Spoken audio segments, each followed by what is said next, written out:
com a alegria de sempre que estamos de volta para o estudo do Livro dos Espíritos. Espero que vocês estejam bem, sejam bem-vindos, que a gente possa ter uma reunião pródiga de ensinamentos, de interação, que as terapêuticas organizadas, propostas pelos benfeitores, possam atender a todos de acordo com a necessidade, de acordo com o merecimento de todos. Então nós temos hoje um momento importante, estamos em plena Semana Santa, então vamos vibrar para que a espiritualidade possa não só nos atender, mas também socorrer os nossos entes queridos, aquelas pessoas que a gente venha se lembrar, os parentes, estejam eles acamados, ou em situações difíceis, ou aqueles desencarnados que vamos lembrar hoje, enfim, vamos criar um ambiente fraterno. Nós trabalhamos com o Livro dos Espíritos, que é a obra básica da doutrina espírita. Vocês têm acompanhado conosco, né? O pessoal que está vindo a primeira vez, sejam bem-vindos, mas nós damos prosseguimento ao estudo do Livro dos Espíritos, que é dividido em 4 partes. Nós estamos trabalhando com o capítulo 9, a intervenção dos espíritos no mundo corpóreo. Especificamente hoje, nós vamos tratar do tópico dos pressentimentos. Esse tópico, ele então faz parte desse contexto dos anjos da guarda, da atuação dos espíritos em nossas vidas. Então espero que, à medida em que a gente venha lendo as questões e comentando, que a gente possa abrir aí as perspectivas. Se tiverem dúvidas, vamos trabalhar as questões aí na medida do possível. Eu vou pedir que a Denise possa fazer a leitura da questão 522. O pressentimento é sempre um aviso do espírito protetor? Resposta: é o conselho íntimo e oculto de um espírito que vos quer bem. Também está na intuição da escolha que se haja feito. É a voz do instinto. Antes de encarnar, o espírito tem conhecimento das fases principais da sua existência, isto é, do gênero de provas com as quais se compromete.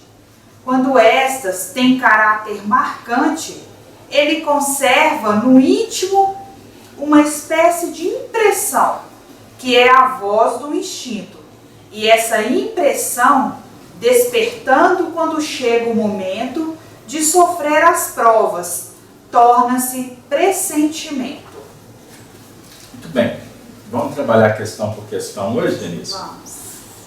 Então nós estamos aqui diante de um momento importante.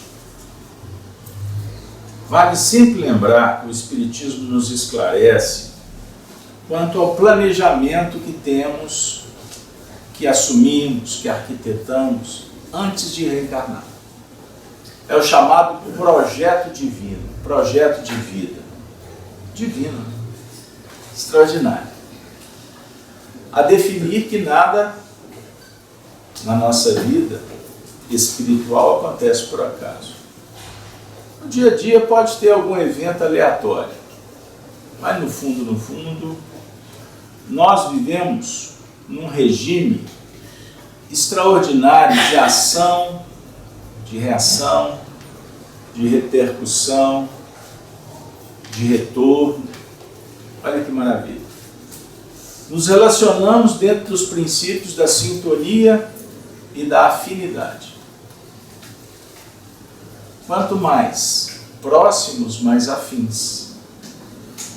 E próximos, eu digo, sob o ponto de vista do sentimento. Você pode estar do lado e não estar próximo. Perceberam?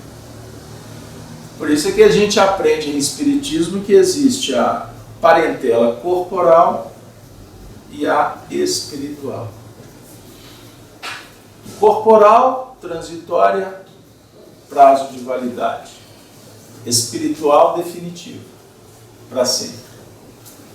Você pode até caminhar por outras sendas, mas o vínculo, ele é efetivo.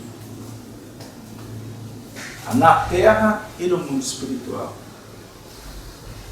O poeta afirma: ninguém toca uma rosa sem atingir uma estrela. Isso é fato. E com isso, nós somos chamados a refletir sobre as nossas responsabilidades entre pensar, sentir, agir. Você é livre para pensar, para fazer, mas você é escravo para recolher. Você é servo da lei. Não adianta querer fugir. Semeou, nossa, difícil. Tem que colher, desculpa. Tem que colher, não é isso? É da lei. E isso acontece dentro desse regime de atração e repulsão. Começa a pensar negativamente. A vida vai trazer. A vida vai fechar. Perceba? Alimenta o medo. Você paralisa a alma e fecha a possibilidade. Começa a acreditar que você é vítima. Não vai dar certo. A vida vai te imputar problemas sérios. Então nós nos perdemos no cipoal da ilusão. Só há desilusão porque nos iludimos. Isso é fato. E enganamos-nos com muita facilidade. Optamos em fugir ou o prazer. E nem sempre enfrentando o que realmente nos compete. A tarefa que precisamos de fazer. O prazer faz parte do cotidiano. É prazeroso estar aqui, não é verdade? É muito bom se alimentar. Enfim, o problema está quando acrescemos ao prazer aquilo que não nos importa, que é supérfluo, que pode atender o ego, mas não necessariamente o espírito. Certo? Vou brincar com vocês. Ficar diante do espelho para se arrumar e sair de casa faz parte, não é? Tem gente que fica muito tempo na frente do espelho. Complicou. Aí nós vamos trabalhar diante do cenário do que é necessário e o que é supérfluo. O que é supérfluo, se você voltar os olhos para dentro, a sua consciência vai dizer: você não precisa disso. O que é necessário e é atendido, te traz bem-estar. É o prazer da alma. Entendam bem. O animal funciona assim.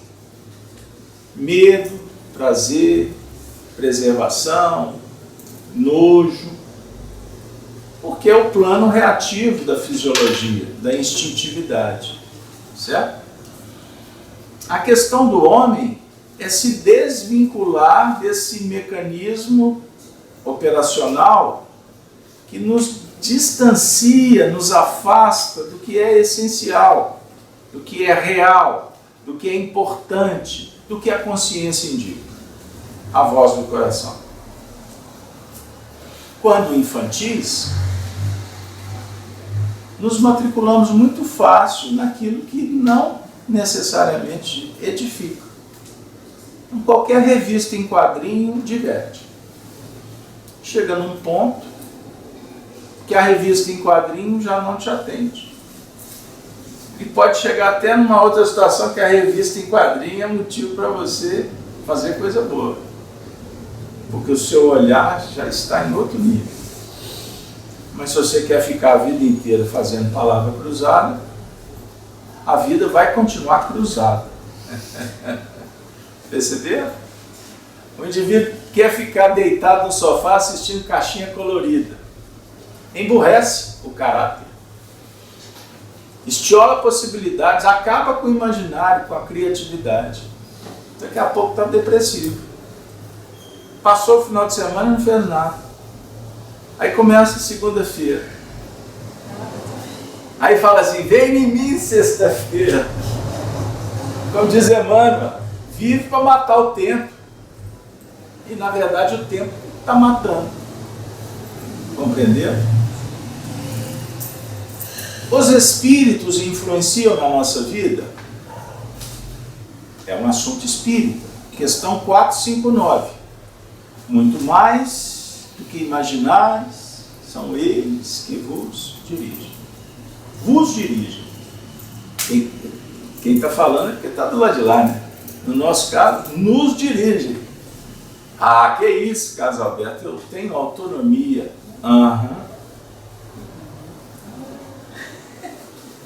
Aí surge aqueles... Denise, vamos brincar com um livro. Pega aí, questão 460. Leia para nós. A 459 eu acabei de recitar. 460 e 461. Esse assunto é extraordinário. A 460 está dentro de penetração dos espíritos em nossos pensamentos. 460. Além dos nossos pensamentos que nos são próprios, haverá outros que vos são sugeridos? Resposta. Vossa alma é um espírito que pensa. Não ignoreis que muitos pensamentos vos ocorram ao mesmo tempo sobre o mesmo assunto e frequentemente bastante contraditórios. Pois bem, neles há sempre um pouco de vós e um pouco de nós. E é isso que vos deixa na incerteza, porque tendes em vós duas ideias que se combatem. Emenda aí, não perde o ritmo. 461. Como distinguir os pensamentos que não são próprios dos que nos são sugeridos? Ponto. Calma. Não empolga, não? Olha como que Kardec é inteligente. Dela essa informação, existe um embate. A professora Lúcia Helena Galvão, que eu sou um admirador, ela fala que a nossa mente é tagarela. Extraordinário. O nosso corpo é tagarela. O tempo todo ele está mandando mensagem, não é assim? O assunto aqui é intelectual. Então nós não estamos conversando com um corpo que está cansado, que está com fome, que está com frio. Não. Estamos falando sobre ideias. Faz isso, faz aquilo, não faz. Devo, não devo, posso, quero, não quero. Então os espíritos estão trabalhando dentro de um cenário que existe ideias que se tornam antagônicas em alguns instantes. E aquele desenho animado, vocês se lembram? Desenho animado eu lembrei agora. Do Pateta. O Pateta tinha um Pateta anjo e um Pateta demônio. Vocês lembram disso aí? Nossa, esse povo é novo, não é da época. Né? Aí tinha o Pateta demônio. Aí ele chegava no ponto que ele dizia, pô, eu vou para qual lado? Não é? Em nível psicológico, a nossa essência é o anjo. A sua essência é divina, é majestosa. Ela brilha a luz.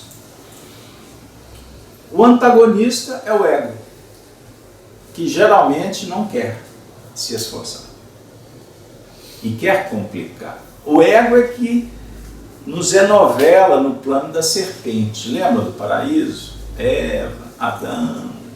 Isso é simbólico. Então o ego seduz. O ego engana. O ego mente. Vivemos num tempo em que a egolatria se agigantou no mundo. E olha que Jesus previu. No capítulo 24, no sermão profético, ele fala dos tempos que vivemos, que se caracterizaria pelo engano, mentira, ilusão. Lembra? Os discípulos admirando o templo, ele disse: não ficará pedra sobre pedra que não será derribada. Mas como, Senhor? Demoraram tanto tempo para construir. É isso aí. Então se prepare, que haverá falsos cristos e falsos profetas, e enganarão a muitos. Rumores de guerra, estão lembrados? Isso é textual. Então, estamos diante de um cenário entre verdade e mentira o tempo todo. E a alma, por uma questão de sobrevivência, de vocação, o espírito almeja, anseia pelo conhecimento e pela verdade. E, naturalmente, pela justiça. E chega um tempo em que a vida cobra quando nós nos rebelamos. Lembram que a serpente induziu a Eva e o que aconteceu? Eles não foram expulsos do paraíso? Eles não saíram do paraíso assim: papai do céu, fui, vou passear, vou viajar. Não.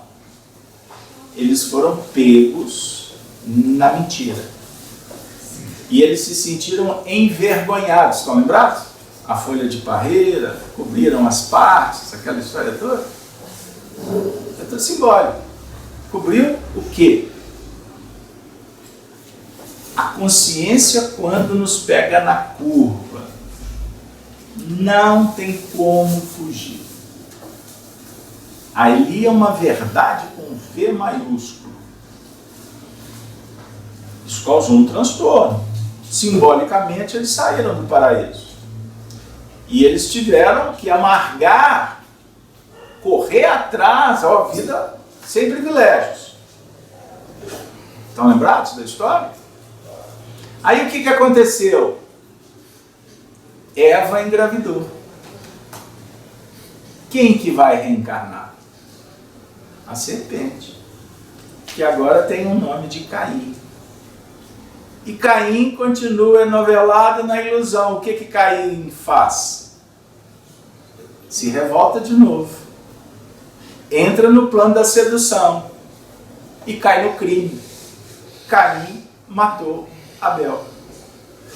Então, quando Jesus faz alusão a esse cenário definido, escrito por Moisés, ele inclusive fala para aqueles que já sabiam tanto mais do que os outros, os fariseus. Seriam os intelectuais dos dias atuais, os juízes, reis, governadores, presidentes, religiosos, sacerdotes, papas, pastores, médiuns. Como que é? Ele fala assim: vocês sentam na cadeira de Moisés e colocam o peso nas costas do povo. Vocês são raça de víboras. Ele está fazendo uma conexão de novo com o ego, a serpente do Antigo Testamento. E um dos motivos que Caifás e Anás deram um jeitinho para censurar, para prender, para inventar uma narrativa, falar que é golpe, dizer aquilo outro, e prendam, e matem, removam. Porque Jesus disse para eles assim: vós tendes por pai o diabo. Vocês são filho da serpente. A serpente é o antagonista. A serpente é a força primária que usamos da alma de uma forma desequilibrante, que arruína, que destrói. A força que mantém a vida, que no bem utilizada para criar, a criatividade. Essa força é a mesma força utilizada para perpetuação, a força sexual, que está conectada à serpente enrodilhada no seu sistema nervoso, faz uma conexão entre o plexo coronário e o plexo básico, fluxo de energia. Então a força sexual é a força que equilibra os universos. Olha que maravilha. Mas quando não bem utilizada, caindo no excesso, enlouquece. A explicação de muitos problemas mentais vinculados à utilização da Kundalini, que é essa energia que eu estou me referindo aqui agora. Quando Jesus fala que Moisés levantou a serpente no deserto, ele fala assim: e vocês vão levantar também o Filho do Homem. Olha que símbolo maravilhoso. Moisés levanta a serpente com autoridade, porque Moisés conhecia a lei. Ele domina a paixão. Ele administra os povos. Ele se torna educador, profeta. Ele está muito acima, muito além dessas questões, dessas questiúnculas do dia a dia, da ilusão das paixões.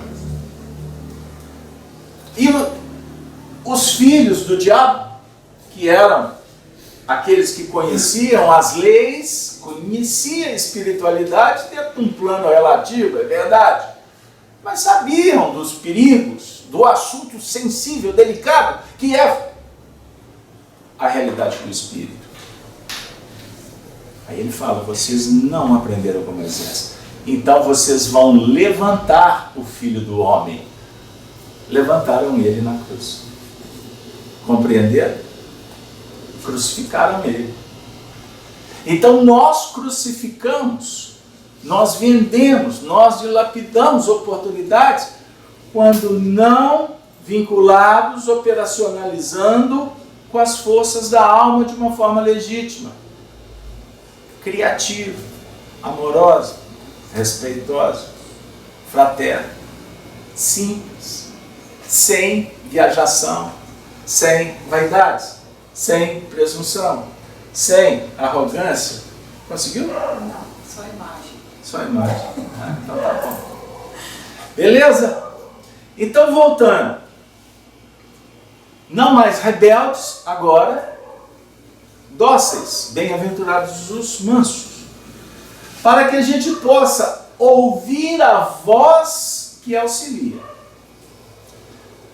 alimentar a ideia que edifica, se comportar de uma forma que ajuiza, que equilibra, que liberta, e não mais comportamentos que idiotizam, que criam rupturas, que esfacelam, violência, perceberam? Corrupção. Entenderam o cenário que vivemos na atualidade?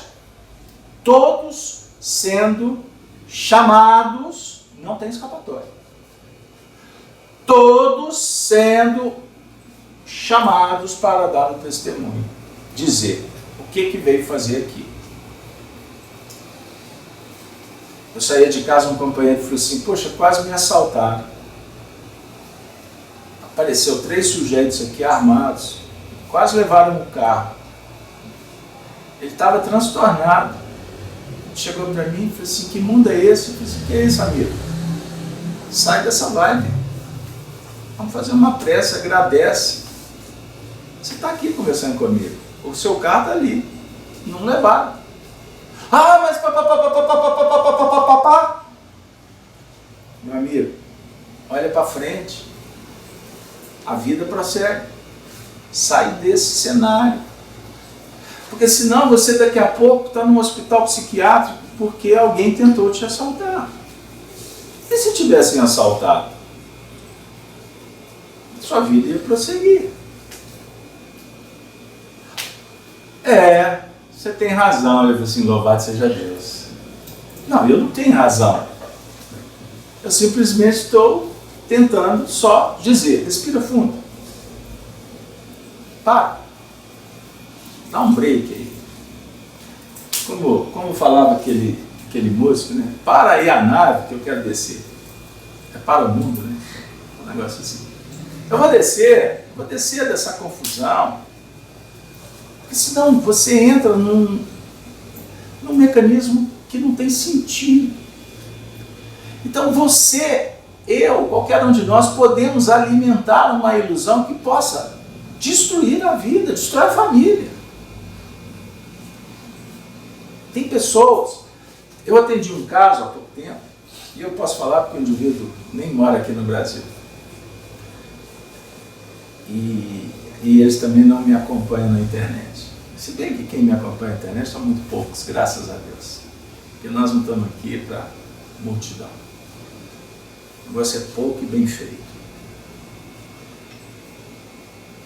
Um relacionamento de mais de 50 anos se dissolveu por um processo psiquiátrico de perseguição. A companheira médium começou a ouvir vozes, começou a sentir presenças espirituais. E ele, um dia, conversando, ele tem mania de conversar também com um pateta, né? O de galo de lado. E a companheira cismou que ele estava conversando com alguém lá no fundo. E, portanto, alguém na casa dela, no fundo, sem passagem, sem passaporte, sem chave para entrar e sair, né? Sem a tag, só pode ser alguém que estava. Resumindo, depois de muito problema, o casamento foi embora.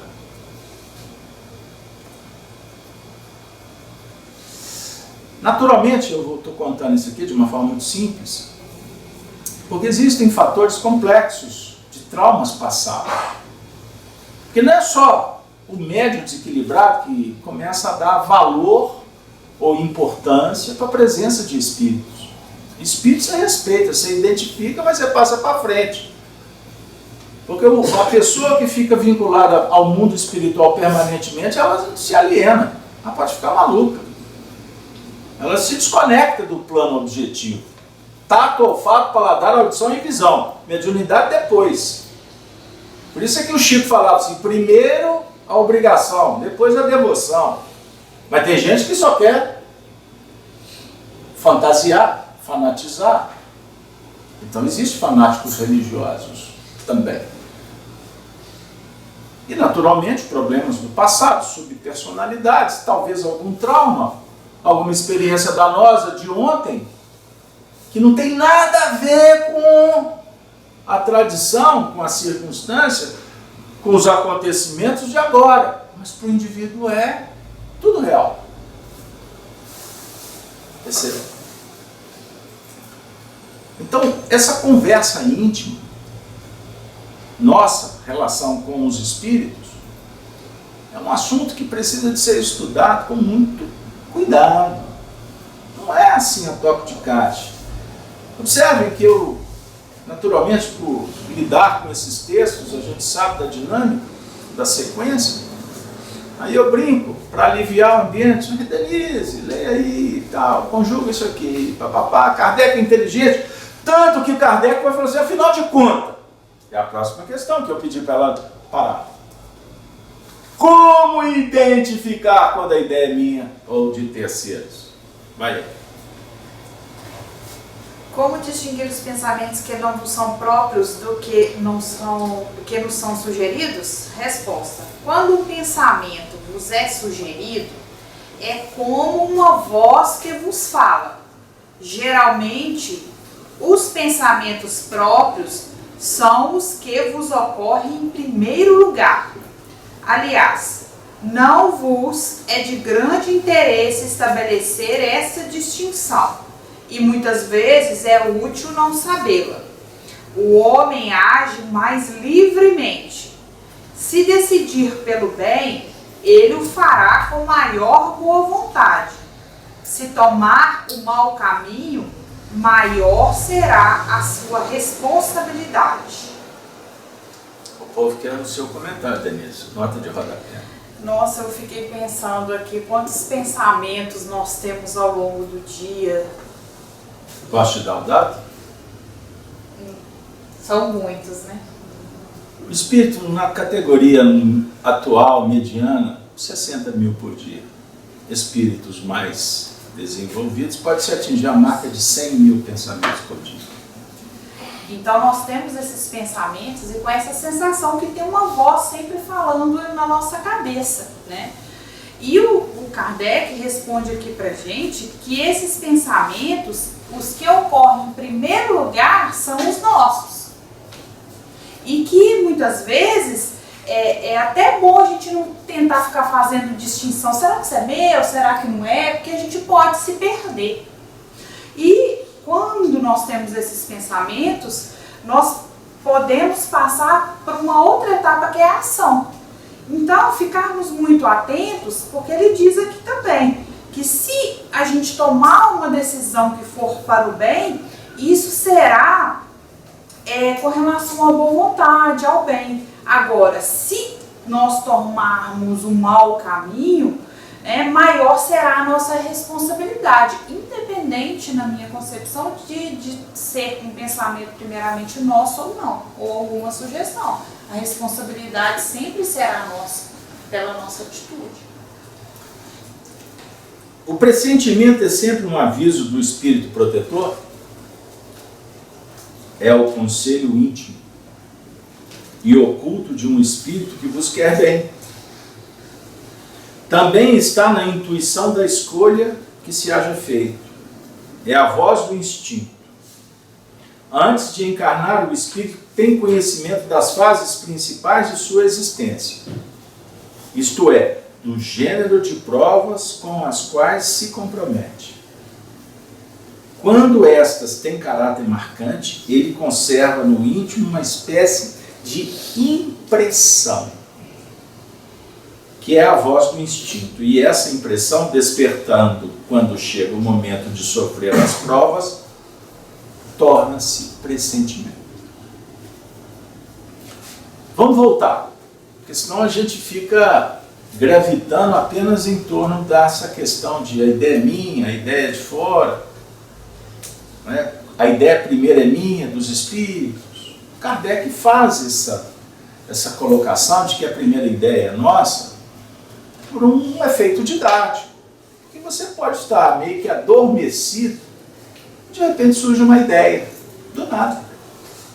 Essa ideia não necessariamente é sua, tá? Mas é muito complexo, porque você dialoga com a ideia que surge, com a ideia que vem de fora. Mas você também tem o fator imaginativo. Você tem criatividade, certo?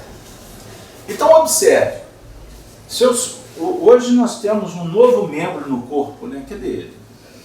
Graças a Deus eu perdi o meu, estou aleijado. Esse moço aqui, né? Você dorme com a cabecinha do lado dele?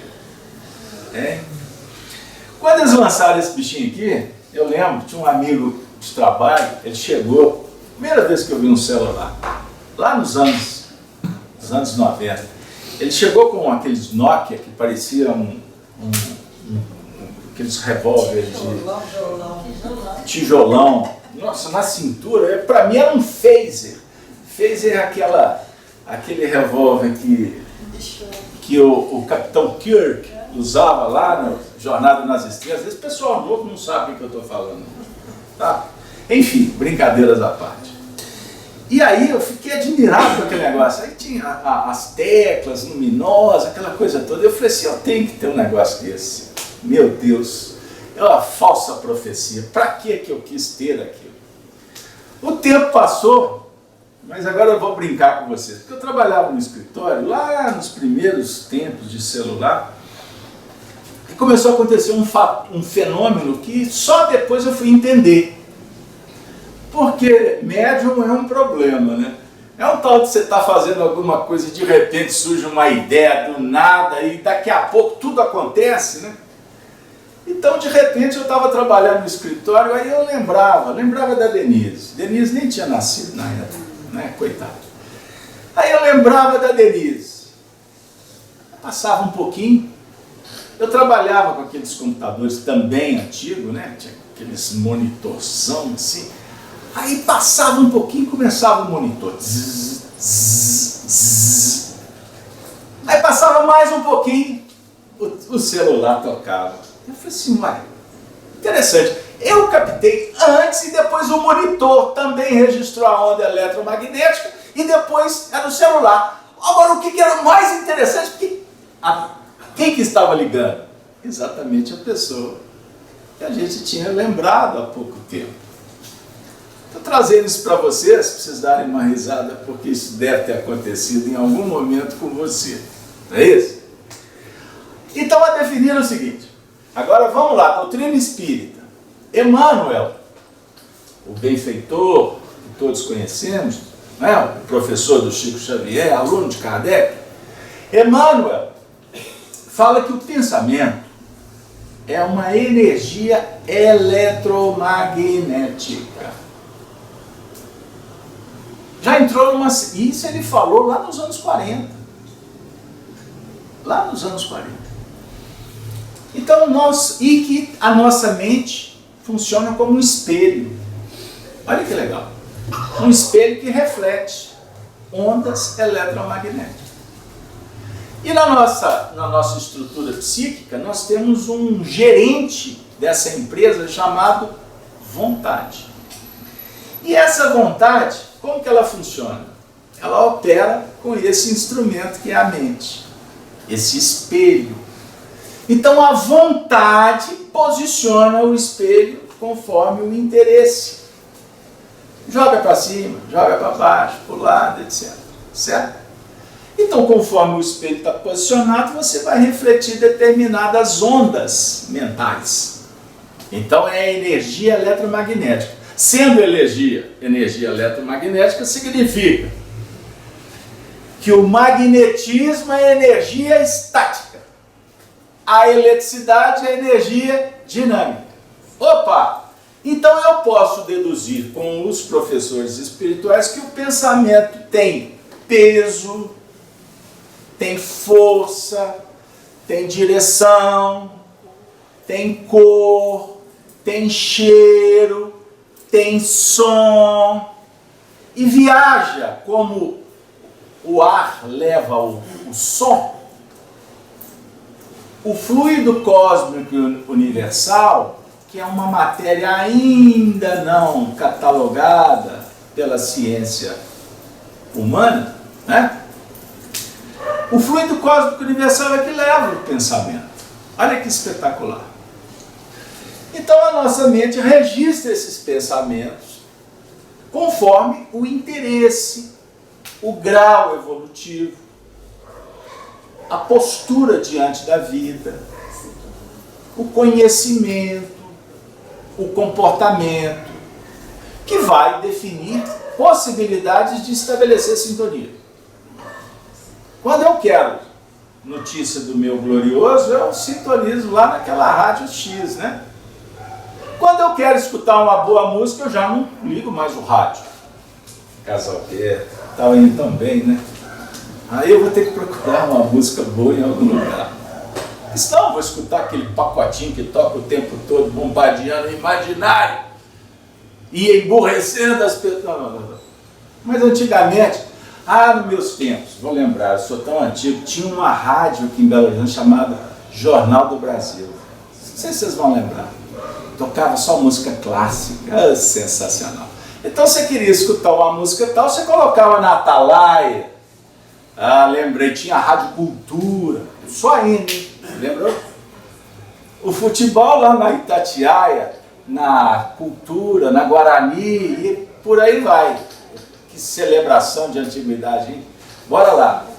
Mas uma música, enfim, o dial, você usava conforme o seu interesse. Assim funciona a nossa mente. Perceberam? E o pensamento, ele é engrinaldado, diz Meimei, com amor gerando bem. Prodigaliza, fertiliza. Quando o pensamento é acinzentado por fora por vibrações negativas, violentas, ele é destrutivo. Vou mais adiante. Todas as vezes que você pensa e sente, você está produzindo, portanto. Você está semeando, conforme disse no início. E a partir do momento em que você pensa, Jesus falou que você passa a ser responsável pelo seu pensamento. Mas não é só pelo que eu faço? Não. Quer um exemplo?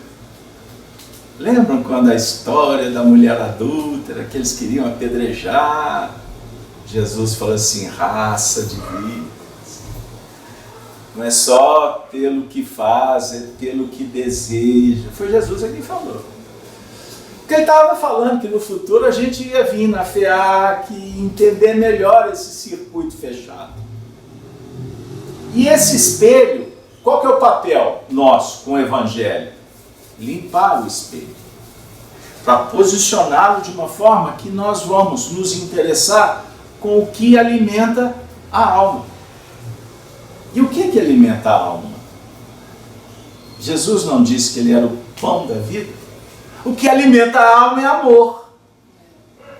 É a prática da virtude. É o interesse em conhecer, em estudar, em trabalhar, em favorecer coisas boas para a natureza, para as pessoas. Isso é que alimenta a alma. Quando não alimentamos a alma, nós entramos em territórios complexos e começamos muitas vezes a pressentir até o que não é legal. Um conselho íntimo e oculto de um espírito que vos quer bem. Tem hora que esse conselho chega e nos pega de surpresa. É como se a gente estivesse lá no paraíso comendo maçã, junto com Adão e Eva, fazendo bobagem. Aí vem aquele conselho da mãe e fala assim, hoje não, meu filho, chega mais cedo. Hoje as mães, como é que fala hoje, hein? No meu tempo eu tinha que chegar em casa 10 horas, 11 horas, você lembra? Lembra disso? Eu tive uma namorada, lembrei, a namorada, a minha sogra, punha o relógio para tocar, tinha um relógio lá que era de badalo. Dava 11 horas, acabou. Passou do horário, porque era às 10 que tinha que ir embora. Hein? A gente já sabia, era o limite. Ou seja, tem momentos que a vida dá uns toques pra gente, e aí a gente não quer ouvir, quer continuar lá, sentado no sofá, namorando, e arrumando confusão com a sogra e com o sogro. Olha para você ver que falta de responsabilidade e de inteligência, porque pode ser que no dia seguinte a porta esteja fechada. Isso na minha época, viu gente? Na minha época era assim que funcionava. Hoje eu não sei nem se tem pai, mãe, sogra mais. A vida dá uns toques. Cuidado. Menos. Mulher é muito intuitiva. Homem também. Mas mulher é muito sensível. Emmanuel, no livro Consolador, fala da mediunidade das mulheres. Inteligente é o homem que dá ouvido à mulher. Sabe aquela história? Fulano me cheira bem, esse negócio não vai dar certo. Já aconteceu com você? Ou vice-versa, ou vice-versa. Não vou entrar no mérito desse mundo polêmico que existe por aí. Mas muitas vezes as pessoas pegam as coisas que estão muito além. É como se estivesse namorando com daqui a 3 dias, com daqui a alguns anos.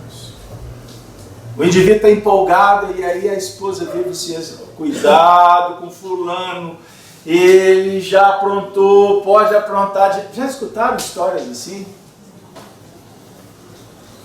Kardec está falando sobre esse pressentimento que muitas vezes tem a ver com coisas pequenas. Mas há instantes na vida, lembra que no início eu falei sobre o projeto, planejamento? A sua vida foi rascunhada antes. Tem gente que rasga o processo, eu sei. O indivíduo pode sabotar o projeto. Ele abraça uma ideologia e vira um sindicalista, ferrou. Complicou. Vai reivindicar. Vai se rebelar. Todo por aí. Complica quando não se quer ver na frente do nariz. E tem muita gente por aí assim. E não adianta, não perca tempo. Você está gastando energia com o que não vale a pena. Porque só ouve quem está interessado na humildade, em aprender.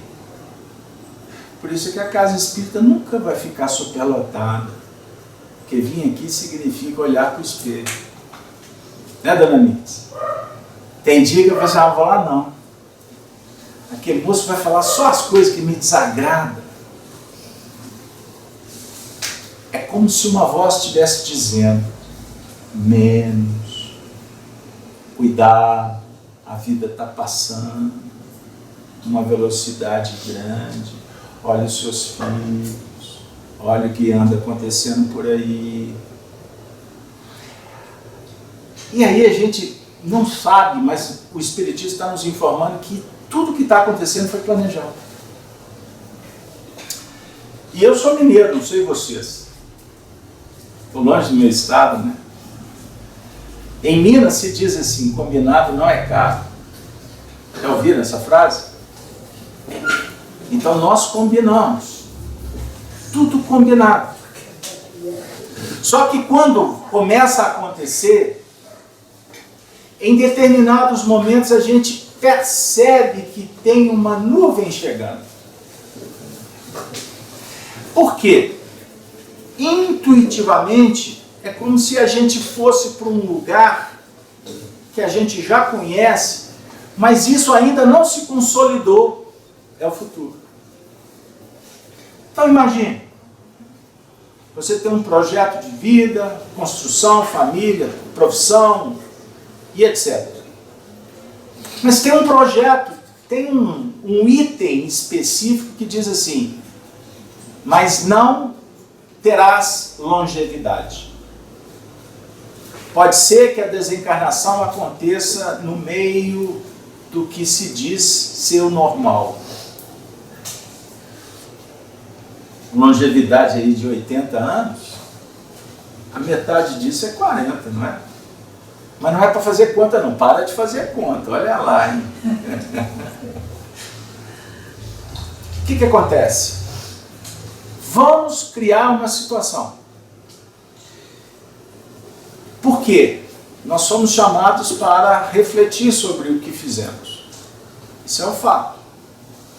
Só que na espiritualidade, a visão ela não é circunstancial. Os espíritos não olham para a gente analisando apenas uma encarnação. Eles analisam um projeto, que é muito mais do que 2, 3, 4, 10 vidas. Quando a gente está aqui, a noção é de querer a perpetuação. Queremos, o sentimento é esse. E está certo, tem a ver com a própria conservação. O instinto de conservação é sagrado, é do espírito. O animal luta para sobreviver. O homem pensa em como sobreviver. O animal por impulso. O homem racionaliza. Agora, quando o homem destrói a própria vida, ou a vida do semelhante, ele está cometendo um crime diferente do animal. Porque o animal não tem responsabilidade moral. O homem tem. Porque o homem tem a lei divina já se manifestando aonde? Na consciência. É a consciência o juiz. Perceberam? E a lei divina não muda, não privilegia, não premia e não condena. Deus não condena ninguém. Deus não salva ninguém. Somos nós os responsáveis, naturalmente, com a jurisdição dele. Por quê? Vou trabalhar amanhã no Evangelho, de manhã. Uma frase espetacular de Kardec. A misericórdia é infinita, mas a lei não é cega. Olha que extraordinário. Nós queremos misericórdia. Na hora do aperto, da dor, do sofrimento, Senhor, me tire dessa. É um direito inalienável, sagrado. Não deixe de procurar, de pedir. Mas quando não obtemos respostas do jeito que a gente quer, nós precisamos de lembrar que a lei não é cega. Se não obteve, se não chegou lá, é porque não era para ser. Melhor assim. Perceberam? Então, muitas vezes, os espíritos nos auxiliam com esses projetos. Então, eu vou levantar uma hipótese só como reflexão, e não levem no pé da letra. Por favor. Porque não existe duas histórias iguais no universo. Não existe dois romances parecidos. Cada um tem a sua especificidade. Mas vamos imaginar o seguinte: num passado longínquo, por uma escolha deliberada e responsável, por exemplo, eu sabotei o meu projeto de vida, o meu próprio projeto de vida, em nome do prazer, da ganância, do ódio, seja do que for. Eu destruí um projeto. Vamos imaginar que nesse planejamento eu deveria chegar numa longevidade daquela época, fazendo tarefas diversas. Aí eu desisti no meio do caminho. Sabe o que pode acontecer?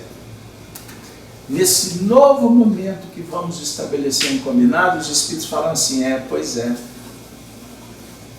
Mas você se rebelou contra Deus e foi expulso do paraíso. Né? Pegaram 5? E agora? Sabe o que a gente faz? Sentimos envergonhados no além. Aí costumamos perguntar, então, como reparar? Costumam os espíritos falar assim: a escolha é sua. Aí lá no astral, me sentindo o último dos moicanos, e a ideia não é essa, tá? Mas a gente se vitimiza até lá, do lado de lá também. Então tá, então vamos experienciar isso aí. Ontem eu destruí o meu projeto e lembro, ação, reação, repercussão e lei do retorno. Eu sou um pai. Eu resolvo abandonar a minha responsabilidade. Eu quero viver a vida absoluta. Meu negócio é viajar com os amigos. A esposa está lá, eu tenho dinheiro, vou curtir. Menino, escola, eu pago educadores. Aí eu vou gerar o quê? Um órfão de pai vivo. Perceberam? Só vou dar esse detalhe. Aí, em função das próprias escolhas, eu saboto e destruo o meu projeto e vou desencarnar cedo. Eu causei o mal para mim. Só que eu estou dentro de um contexto relacional, social.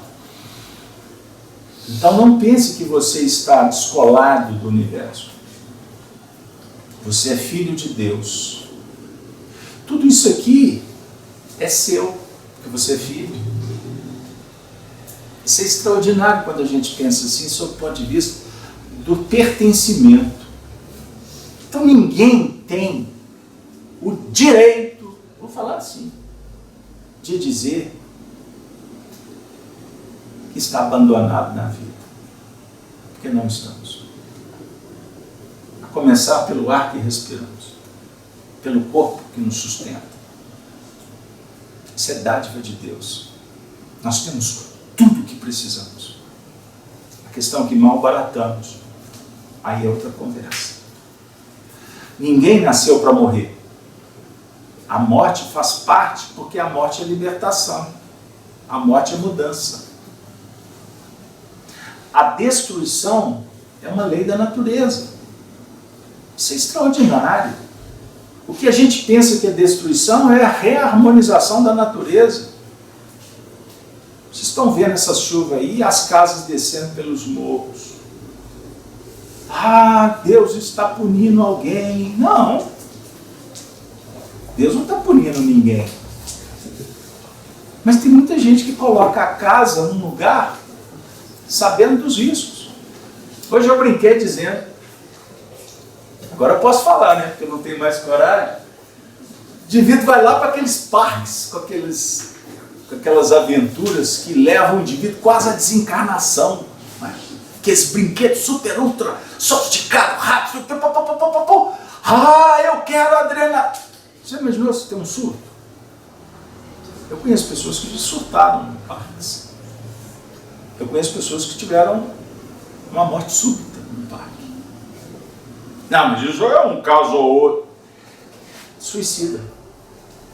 Porque brincou com a vida. Buscar o perigo é se expor. Concorda? Não está na moda. Eu vou mostrar que eu tenho coragem. Mostrar por quê e para quem. Estou indo numa coisa assim bem pequenininha, tá? Que a princípio pode até alguém ter um caso igualzinho, parecido. Me desculpe. E eu não estou aqui julgando, condenando quem quer que seja. Estou refletindo, jogando a bola para o alto e vamos ver onde que ela vai picar. Onde que ela vai quicar, melhor. Porque eu não sei, eu não tenho controle. Eu sei que tem oxigênio na bola, tem um produto ali, né, tem gravidade, mas pode ter um vento, pode ter um efeito. Eu não tenho controle sobre a natureza. Entenderam?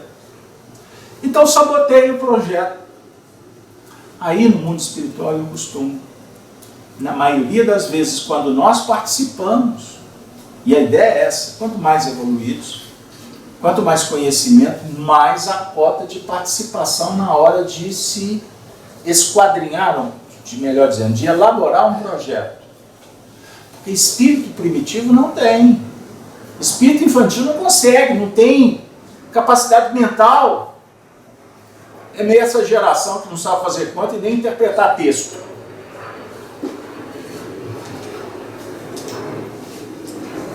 Então nós pedimos. Aí vamos imaginar que eu reencarno com almas que de alguma forma eu fui corresponsável por isso no passado, porque eu sabotei o meu projeto, mas eu não deixei órfãos de pais que deveriam estar vivos. Pegaram aí o exemplo? Eu deixei alguém pelo caminho. Você viveu a orfandade? Sua mãe desencarnou? Quantos anos você tinha? Quantos anos seu pai tinha quando ele desencarnou? Se você tem os dois, aproveita. Uma criança órfã é uma encarnação em prova. Porque os riscos são altíssimos. E eu falo isso, não é porque eu li, é porque eu vivi. Meu pai desencarnou, eu tinha 12 anos. Foi desesperador. E não foi uma morte simples, traumática. Hoje ele é meu amigo, está aí por aí, me dando serviço por até hoje. E eu brinco com ele, já falei isso em público. Foi a melhor coisa que aconteceu na minha vida. Porque se ele tivesse aí, pode ser que eu não estaria aqui. Porque eu me tornei espírita para encontrá-lo. Perceberam? Eu fui atrás dele. Eu tinha que vencer a porta do túmulo. E, na verdade, não tinha nada de túmulo. Ele estava do meu lado dizendo, vinde, vamos andar, vamos caminhar, vamos progredir. Sai dessa, para de chorar, deixa de ser vítima. Você não é órfão, pois é filho de Deus. Deus não cria filhos para se tornarem órfãos. Deu aí? Não vim aqui para contar a minha história, porque ela não tem importância nenhuma para vocês. Mas eu quero dizer o seguinte. Tinha que ser assim. Eu sei do que eu fiz lá atrás. E o motivo de ter vivido essa orfandade, para trabalhar a humildade, aprender a pedir, a respeitar terceiros, a estar sujeito a todo tipo de contaminação dessa sociedade materialista e sem Deus. Eu entrei em tudo quanto é buraco que vocês possam pensar. Graças a Deus fiz amizade em todos os buracos que entrei. E deixei amigos. Porque eu jamais deixei a dignidade pelo caminho. Eu sempre intuitivamente tive na minha mente que eu tinha que fazer alguma coisa diferente para sair daquilo. Era um pressentimento. Eu precisei de ajuda. Quando, descabeçado por aí, eu fui bater nas portas dos médiuns. Médiuns de todo tipo, de todas as seitas. Em todas as portas que eu bati, eu escutei a mesma frase: o seu futuro está lá naquele lugar da mesa branca. Nossa mesa é preta, hein? Seu negócio é Kardec. Eu não sabia nem o que era Kardec. Era uma previsão. Graças a Deus, eu vim para nunca mais sair. Mas continuo com as mesmas mazelas, os mesmos problemas morais. E eu preciso de olhar para eles para tentar resolvê-los. Então, muitas vezes, gente, a orfandade, a viuvez, a frigidez, a doença, o surto, tem a ver com um planejamento que não foi bem cumprido ontem e que precisa de ser realizado agora, com qualidade, com paciência, com amor, com nobreza, com dedicação.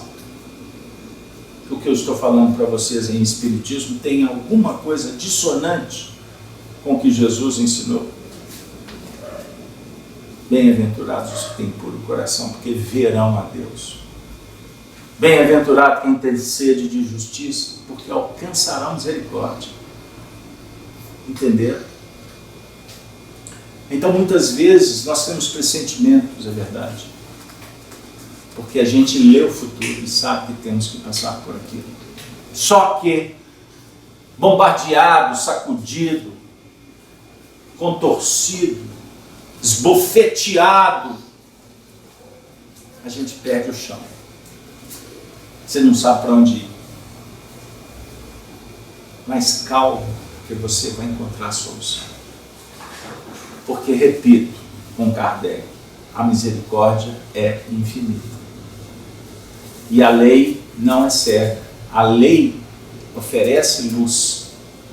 A lei oferece condições para que a gente encontre o que a gente precisa para crescer. E depois nunca mais o mundo vai ser o mesmo. Você vai ser outra pessoa. Bem melhor, mais leve, livre, sem medo, sem culpa. O passado ficou, bola para frente, vida que segue. Eu quero escrever outro livro. Quantos livros forem possíveis?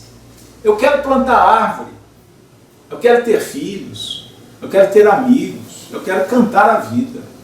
Eu quero ser feliz. Isso é um direito inalienável. E os Espíritos nos inspiram que para tal temos que fazer diferente. É fundamental que pensemos diferente. Então estude, corra atrás daquilo que realmente vai te libertar. E não coloque na mão de terceiros a sua felicidade ou infelicidade. Não vai ser seu marido ou sua mulher que vai te fazer infeliz ou feliz. Não serão seus filhos, seus pais. Não! A felicidade depende de você. Para que você possa amá-los e respeitá-los como eles são, e não como que você quer que eles sejam. Percebeu? Porque está todo mundo na lida, está todo mundo correndo atrás, procurando aprender. Então não existe alma perfeita. Existe aprendiz, educando, e pouquíssimos professores. Raros os professores nesse mundo que só pensa em si mesmo, que só quer doutrinar conforme a concupiscência. Não permitam que a contaminação invada os vossos lares. Que a Semana Santa, Jesus está caminhando entre nós mais uma vez, na direção da crucificação. Vá com Ele, não fuja dele, porque as dores do Cristo é que saneiam, é que libertam. Perceberam? Tanto é verdade que Ele se deu, e Ele sabia que seria crucificado, e não arredou pé nem 1 milímetro da verdade e da justiça. Por isso Ele amou e continua amando a todos nós. Obrigado, Jesus. Obrigado pela casa, pelos amigos, pela causa. Obrigado pelas dificuldades.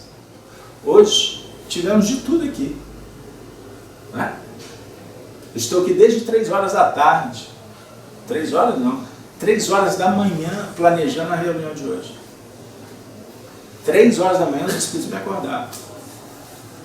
Eu estou nessa sintonia, planejando, organizando, selecionando equipamento, numa luta. Cheguei aqui às 4h30 da tarde, para que acontecesse uma enxurrada de problemas espirituais. A luz acabou, o equipamento queimou, a transmissão não aconteceu, por isso é que eu demorei a entrar, porque tem uma quantidade X de pessoas que estavam esperando essa reunião. Então, quando eu entrei aqui para falar com vocês, eu entrei engasgado, pensando naqueles que não vão assistir a reunião. Isso me dói, porque eu dou a minha vida pelo semelhante. Mas 5 minutos depois, meu público é vocês. Se eles não acompanharam, é porque não era para acompanhar. Amanhã eu faço outra live, eu compro outro equipamento, eu peço ajuda, eu faço. Enquanto eu estiver respirando, a minha vida é Allan Kardec e Jesus. Espero que vocês entendam o que significa se esforçar para fazer diferente. Não permitam que esse mundo cão destrua a vida de vocês. Sonhos. Não permitam que essa rede suja destrua o caráter dos filhos. Não deixem de acender a flama do Evangelho em vossas casas. Coloque Jesus no coração das crianças. Preparem essa geração para o futuro. Porque esses meninos de hoje vão ser aqueles que vão nos devolver o bastão amanhã, porque a gente vai embora, a gente vai voltar. Eu sonho por ver um Brasil melhor. E me entristeço ver tanta gente indigna conduzindo esse país. Mas meu coração se rejubila como um mineiro que, por tradição, gritamos por liberdade. É sensacional ver pessoas como vocês, brasileiros, que, embora surrupiados, enganados, vocês continuam firmes em busca de Deus e da prática do Evangelho. Isso, sim, é vida. É isso que nos vai dar paz quando deixarmos esse corpo maravilhoso por aqui. Porque os amigos espirituais nos esperam. Eles passaram por aqui. Um dia vamos reencontrar com todos eles. Porque somos espíritos imortais. Nada pode impedir a sua marcha. Não deixe de sonhar. Sonhe. Sonhe sempre. Porque vale a pena sonhar. Semana que vem a gente transmite. Pelo menos acredito que vai dar certo. Se não der, não deu. Vida que segue. Vou ver a Denise, vou ver vocês. Bom demais da conta. Não é mesmo? Um beijo no coração. Desculpe ter estendido aqui alguns minutinhos, mas os espíritos também em tratamento receberam os benefícios que foram compartilhados nesse ambiente tão alegre, tão amigo. Semana que vem é aniversário da casa, né? Denise vai falar alguma coisa aí para vocês. Valeu!